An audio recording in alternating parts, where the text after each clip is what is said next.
Good morning po sa inyo lahat. Ako po si Ariel Abrina. Ako po yung madalas na tahimik dyan sa paligid. Sa gilid pala. Sorry, medyo ninenervyos ako kasi ganito pala yung feeling kapag gumarap sa maraming tao.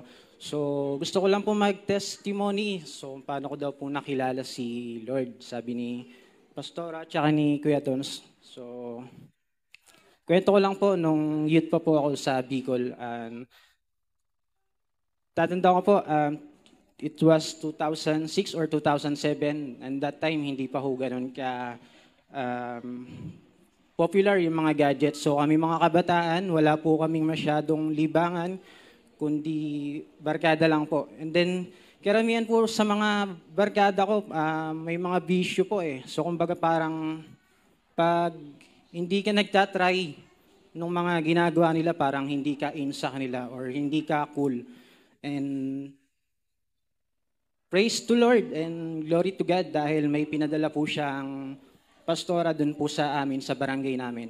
Every Wednesday and Friday po ng gabi, nagtuturo po siya sa amin and nagba-Bible study. And hanggang sa lumipas na po ng lumipas yung mga araw po na nagtuturo po siya sa amin, naramdaman ko po yung excitement tsaka yung joy na ganun pala kasarap pag nakilala mo si Lord sa buhay mo. So, amen po. And that time, so tumagal ng tumagal, nagkaroon po kami ng activity, sabi po sa akin ng pastora namin. Binigyan niya po kami ng booklet, sabi niya sa amin, sulat daw po namin yung gusto naming hingiin kay Lord. So, syempre, that time nung kabataan ko, parang gusto ko is yung mga material eh. So parang nag-isip ako ng parang cellphone po ba or motor. Then tinanong ko pa po yung pastora namin, totoo po ba pastora na kapag halimbawang humingi ka kay Lord is ibibigay niya? Sabi niya, yes, as long as na makakabuti para sa'yo. And then, nung gabi na po, hindi po ako makatulog, iniisip ko po kung ano po ba yung hihingiin ko kay Lord sa Kanya. And nung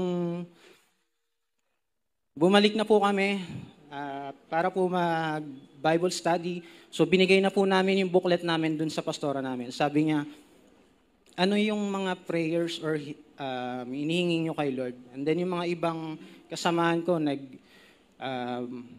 pray po sila and naghimingi po sila ng mga material na bagay and then para po sa family. And then yung sa akin po, nakalagay po doon is partner po sa buhay. Hindi po ito scripted or hindi po ito bola. Baka po kasi iniisip nyo, ano lang, etos lang. Totoo po ito, alam po ni Lord yon. Sabi po ng pastora namin, bakit partner sa buhay yung hihingin mo?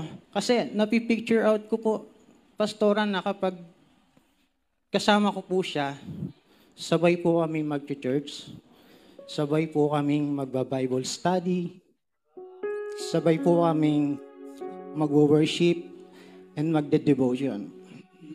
Sabi niya, wow, nice. Sabi niya, totoo ba na ito yung gusto mo? Yes po. Dahil gusto ko kapag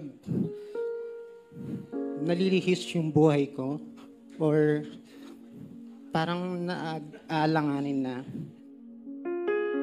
Thank you.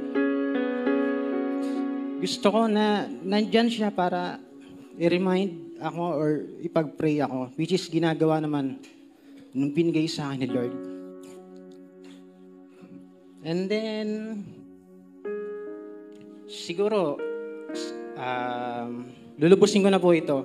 Kwento ko na po yung mga previous relationship ko. And then, nagkaroon po ako ng partner na umabot po kami ng 5 years. Tapos, naghiwalay po kami. Sobrang na-depress po ako noon. And witness po yung magulang ko na parang gusto ko na rin parang pakamatay. Kasi dahil akala ko siya na yung forever ko or yung mapapangasawa ko. And after nun, nagkaroon din ulit ako ng previous relationship. Medyo worse din po ito dahil nag-Dubai po siya. Tapos nalaman ko na lang po na buntis po siya. So wala pong breakup na nangyari. So parang kinwestiyon ko si Lord. Sabi ko, Lord, bakit wala pa rin po yung pinagpe-pray ko sa inyo? Ano po ba yung mali sa akin? Meron po bang mali sa akin? Kung bakit hindi niyo pa binibigay yung prayer ko? And then, wala akong narinig na answer sa kanya. And then, lumipas yung month, nakilala ko po si Ibon po. Yes. And then, hindi naman din po biro yung inabot ko na panliligaw at panunuyo sa kanya dahil halos umabot din po ng 2 years. Then, doon naman po sa 2 years na yun, pinagpe-pray ko pa din po, Lord, eto na po ba yung answer prayer ko? And then, eto na po, sorry, kinakabahan. Ibon, sumama naman ako dito para, sige na, samahan mo ako. Gusto kong pakita sa kanila yung answer prayer sa akin ni Lord. At ikaw yun. Ayan.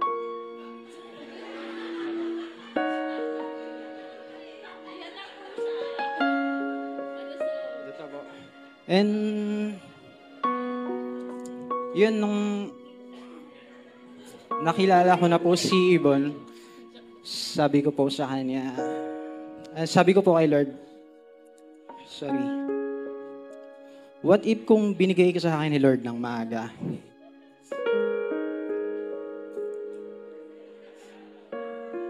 What if binigay ka sa akin ni Lord ng maaga? Baka hindi kita naingatan. And then, what if kung binigay ka sa akin ni Lord ng maaga? Baka hindi kita naalagaan. And then, what if kung binigay ka sa akin ni Lord ng maaga? Baka nasaktan lang kita. And then, na-realize ko na hindi pa pala ako ready. Kaya, hindi ka pa niya binibigay. So, God is good kasi talagang piniprepare niya muna lahat. Inaayos niya muna. Hindi lang ako, kundi din si Ibon. Inaayos niya muna. And then, tong what if na to,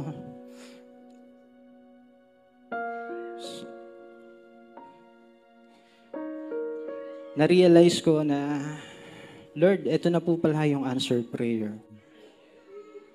Yeah. Sorry, kinakabahan. Maraming salamat, Ibon, kasi binigay ka sa akin ni Lord. And then maraming salamat na kahit pagod na ako sa trabaho, nire-remind mo pa rin ako na magbasa tayo ng Bible, mag-devotion, which is nagagawa naman natin. Maraming salamat na dinala mo ako dito sa Real Zone. Thank you kay Lord. Glory to God. At maraming salamat sa mga pag-aasikaso, pag-unawa, at especially sa pagmamahal mo sa akin. And then, this day, gusto ko nang i-level up yung pagmamahal ko sa'yo. Kaya, Ivy Cusadio, will you marry me? Yes.